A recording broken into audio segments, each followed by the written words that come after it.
අද අපි කරන්න යන්නේ වංගුවක් වෙන්ඩ් එකක් හරියට ගන්න නිවැරදිව ධාවනය කරන්න වංගුවක කොහොමද කියන එක දැනගන්න. ආධුනික ලියපිටට විශාල අභියෝගයක් තියෙනවා වංගුවක මම කොහොමද හරියට මේක මේන්ටේන් කරගන්නේ.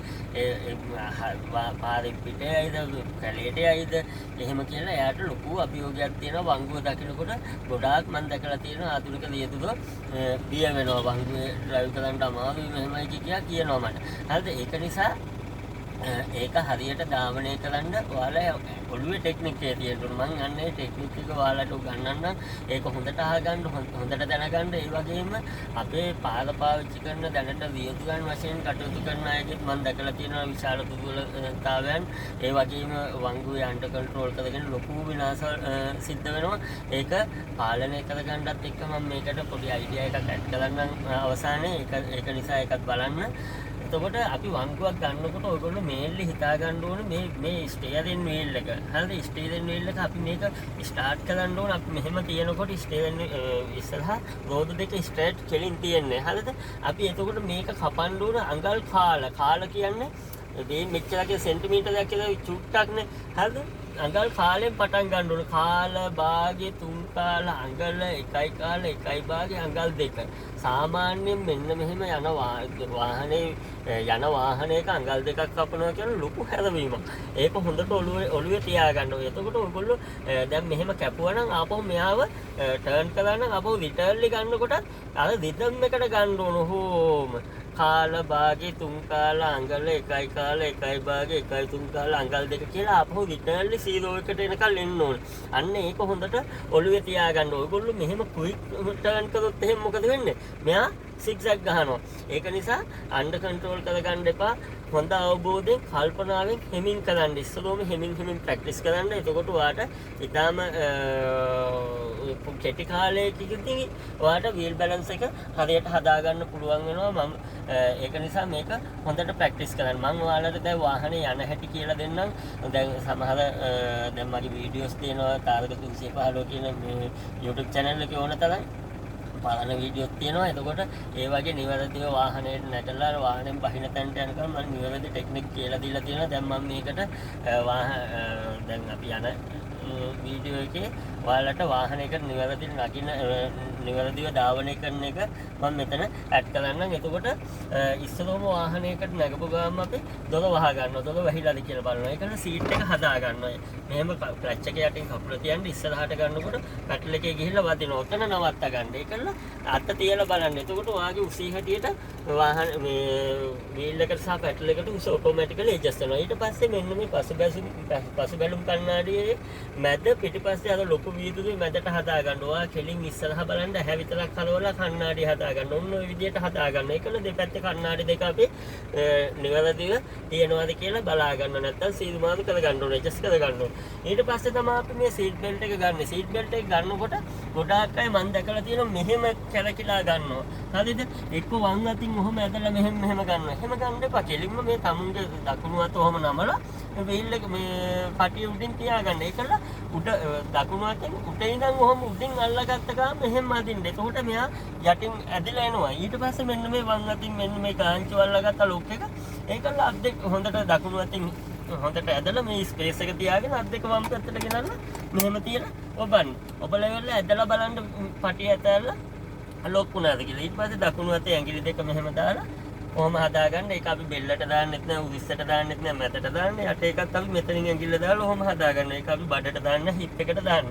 ඔය ආකාරයට තමයි අපි නිවැරදිව මේ සීට් එක වාඩි වෙන්නේ. ඒකලා අපි වාහනේ ඉස්සරෝම පාගන්නේ බ්‍රේක් එක. ඊට පස්සේ ක්ලච් එක අඩියටම පාගනවා. දානවා පළවෙනි ගියර් එකට ක්ලච් එක බැලන්ස් කරගන්නවා. දැන් මෙතනදී මම ඩ්‍රයිව් ස්ටියරින් කරලා පෙන්නනවා. මොකද ආධුනික දේදුවකට ඩ්‍රයිව් ස්ටියරින් කරන එක ඇත්තටම වටිනවා. මොකද එයාට පුහුණු විදිහට කරන්න අවශ්‍ය නැහැ. එයාට දුර සහ වේගය හොඳට තේරෙන නිසා. එතකොට ඩ්‍රයිව් ස්ටියරින් වල අපි මෙන්න මෙහෙම කරලා වීල් එක මෙන්න මේ ෂේප් එකට කපා ගන්නවා. කපපුවාම රෝදේ යම් ඇන්ගල් එකකට හැදිලා තියෙනවා. ඊට පස්සේ අපි කණ්ණාඩි බලනවා. නිරීක්ෂණය තීරණය ක්‍රියාත්මක වෙනවා. පිටිපස්ස වම දකුණ බලුවා. ඊට පස්සේ තමයි තීරණය අපි හිතනවා නැත්නම් සිග්නල් එක දානවා. ඔන්න දැන් අපි රෙඩි වෙලා ඉන්නේ. හරිද? ඊට පස්සේ දැන් යන්න බැරි බාධක දෙකක් දැනට මේකේ තියෙනවා. එකක් පාකින් බ්‍රේක් අනිත් එක තමයි ෆුට් බ්‍රේක්. ෆුඩ් බ්‍රේක් එක. එතකොට දැන් අපි ක්ලච් එක බැලන්ස් කරලා ඉන්නවා කියන්නේ මේ එන්ජින් එකේ බලය පිටිපස්සේ රෝදෙට ගිහිල්ලා තියෙන. රෝදේ කැරකෙන්නේ නැත්තේ මේ බ්‍රේක් නිසා. අපි ඉස්සරහම පාකින් බ්‍රේක් එක ඕෆ් කරනවා. රයිට්. ඊට පස්සේ නිරීක්ෂණයේ ආකාර දෙකකින් කරන්න ඕනේ. ඉස්සරහම අපි බලුවා. ඊට පස්සේ අපි බ්ලයින්ඩ් ස්පොට් එක නැත්තම් නොපෙනෙන ස්ථානේ ඔළුව හරවලා මෙහෙම උලිස්සට උඩින් පිට වම් පැත්ත බලනවා. ඒ වගේම දකුණත් බලනවා. හරිද? කිසිම අනතුරක් නැත්තම් මොනවත් ගැටෙන්න නැත්තම් අපි ඉදිරිය සහ දකුණු පැත්තේ කණ්ණාඩිය බලලා වාහන නැත්තම් මේ බලන්න.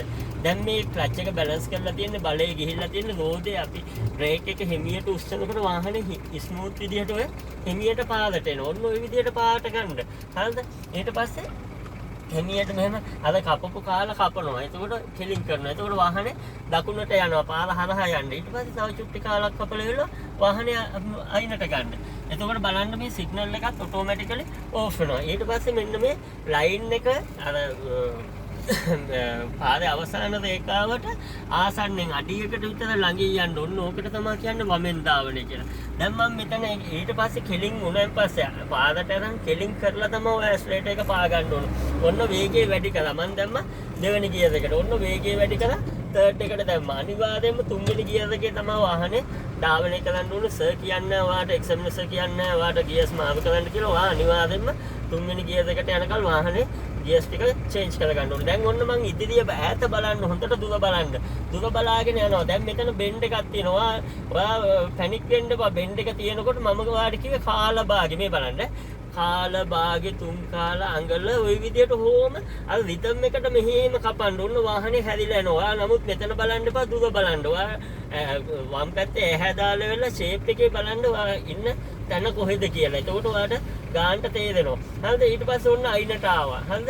ඒකල කෙලින් කරනකොටත් අපි හිමියට රිතම් එකට, ඒ කියන්නේ රිටර්ලි ගන්නකොට රිතම් එකට ගන්න ඕන. ඔන්න ඔය ආකාරයට තමයි අපි වංගුව බෙන්ඩ් එක හරියට ගන්න. හරිද? දැන් මෙහෙම යනවා. ඔන්න මම දැන් ඒක හරියට පෙන්නන්නම්. ඔන්න ඈත බලාගෙන හිමියට යනවා. යනකොට වංගුවේදී ඉස්සරෝම අපි එන්ජින් බ්‍රේක් එක නැත්නම් ඇස්ලරේටරෙන් කකුල හිමියට උස්සනවා. උස්සලා වෙලා ඔන්න දැන් කපනවා. කාල භාගෙ තුන් කාල අඟල ඔය විදිහට කපා ගන්නවා. දැන් වාහනේ හැඩයට හැරිලා යනවා. මේ පේනවනේ ඈත බලන්න ෂේප් එකේ අර කණ්ණාඩිය බලන්න. ඔන්න හැරිලා ආවා. දැන් මම මේ බලන්න රිටර්ලි ගන්නකොට දැන් මෙහෙම කපලා හදනවා අල්ලා ගන්නවා යන්න දෙනවා එහෙමයි. දැන් රිටර්ලි ගන්නකොට ඔන්න හැරිලා ආවා. දැන් ඔන්න වමට වාහනේ වැඩි ඒ කියන්නේ හැරීගෙන එන්න යනවා. ඔන්න උතනදී මම ඔන්න දකුණට හිමියට රිදම් එකට ගත්තා. මෙහෙම ක්වික් ටර්න් කරන්න එපා. හරිද? ඔන්න දැන් ආය මේ දකුණට වංගුව හොම කැපුවා. හරිද? රිදම් එක තියාගන්න. මෙහෙම ඔන්න වාහනේ හැරිලා එනවා. දැන් ආපහු රිටර්ලි ගන්නකොටත් ඒ විදිහටම ගන්න. මෙහෙම ගන්නද? අර එකපාරට කපන්න එපා කියන එක තමයි මෙතන මම අදහස් කරන්නේ. right? එතකොට ඔන්න ඔය ආකාරයට තමයි මේ ආධුනිකයේ බෙන්ඩ් එකක් වංගුවක් නිවැරදිව කන්ට්‍රෝල් එකක් ඇතිව වාහනේ ධාවනය කරන්න ඕන. හරිද? ඒ වගේම ඔයාලට මම කියවලා පුහුණු වියදිව අතලොත් එක එක වැරදි වෙනවා කියලා. එතකොට අපි ඒක බලමු. දැන් අපි මෙන්න මෙහෙම වේගයෙන් යනවා. දැන් පුහුණු වියදිව සාමාන්‍ය පැයට කිලෝමීටර් 40 වගේ පන්නලා යනවනේ. ඒක පහු කරලා යනවා. දැන් අපි ඔහොම වේගයෙන් යනකොට අන්න ඈත වංගුවක් තියෙනවා. දැන් මට එතනින් එහා පාර පේන්නේ නැහැ. එතකොට මම පළවෙනියෙන්ම කරන්න ඕනේ වාහනයක බ්‍රේක් තුනක් තියෙනවා. පළවෙනි බ්‍රේක් එක මොකක්ද? එන්ජින් බ්‍රේක් එක. ඔන්න යන ගාම ඇස්ලරේටරේ කකුල අයින් කළා. ඔන්න එන්ජින් බ්‍රේක් එක ඔන්න උනා. දැන් වාහනේ අන්ඩර් කන්ට්‍රෝල් යනකොට මම ගියර් ඩවුන් කරන්න ඕනේ. ඔන්න ගියර් එක අඩු කළා. ඔන්න ඔය විදිහට ගන්න. එතකොට අර ස්මූත් බ්‍රේක් එකට යන්න ඕන නම් ස්මූත් බ්‍රේක් එකකුත් දාන්න. හරිද? ලොකුවට බ්‍රේක් සටල්ලි බ්‍රේක් කරන්න එපා. එකපාර බ්‍රේක් කරන්න එපා. වාහනේ අන්ඩර් කන්ට්‍රෝල් යනවා. ඔයාට හොඳම දේ තමයි ඇස්ලරේටරේ කකුල අයින් කරලා වේගය වැඩි නම් බ්‍රේක් එකෙන් චූට්ටක් වේගය අඩු කරලා තවත් ඒ අන්ඩර් කන්ට්‍රෝල් යනවා නම් ඔයා ගියර් ඩවුන් අනිවාර්යෙන්ම කරන්න. අන්න ඒ විදිහට ගන්න එක සෑහෙන්න වැදගත්. ඒ කියන්නේ ඔයාගේ ආරක්ෂාව පිළිබඳ ඔයා අනිවාර්යෙන්ම හිතාගෙන ධාවනය කරන්න ඕනේ. හරිද? මං හිතනවා ඔය කියපු ඒවා ටික ඔයාලට තේරෙන්න ඇති කියලා. එහෙනම් මේ වාහනේ නිවැරදිව නවත්තන හැටි මම දැන් ඔයාලට කියන්නම්. ඉස්සරෝම කරන්න ඕනේ control ready focus finally stop කියන මෙතඩ් එකට නවත්තන්න ඕනේ. ඉස්සරෝම අපි ඇස්ලරේටරේ කකුල අයින් කරනවා. ඔන්න control ready. ඔන්න සිග්නල් එක දානවා. ඔන්න ෆෝකස් ඔන්න බලනකොට මේ වාහනේ ගැහෙනකොට ක්ලච් එක යටටම පා ගන්න. ඉදිරිය බලලා කෙලින් කරන්න. මම මේ බ්‍රේක් එක තාම ලොකුවට යටටම පාගලා නැහැ. දැන් තව යනවා. දැන් වාහනේ කෙලින් වුණාන් පස්සේ බ්‍රේක් එක යටටම පාගලා නවත්තන. ඔන්න ඔය විදිහට තමයි නවත්තන්න වාහනේ. නවත්තලා මම ඉස්සරෝම කරන්න ඕන පාකින් බ්‍රේක් එක අදින්න ඕන. ඔන්න පාකින් බ්‍රේක් ඔන් කළා. බ්‍රේක් එකේ කකුල අයින් කළා. ඒ කියන්නේ හෑන්ඩ් බ්‍රේක් එක ඇද්දන් පස්සේ බ්‍රේක් එකේ කකුල අයින් කරලා බලන්න අනිවාර්යයෙන්ම වියදුවත් අනිවාර්යයෙන්ම කරන්න ඕනේ. එතකොට වාහනේ යන්නේ නැහැ කියන්නේ හෑන්ඩ් බ්‍රේක් වැඩ ඒක කන්ෆර්ම් කරගන්න ඕවා තහවුරු කරගන්න. ඊට පස්සේ තමයි අපි නියුට්‍රල් කරන්නේ. ක්ලච් එකේ කකුල අයින් කළා, සිග්නල්ස් ඕෆ් කළා, සීට් බෙල්ට් එක ගැලෙව්වා.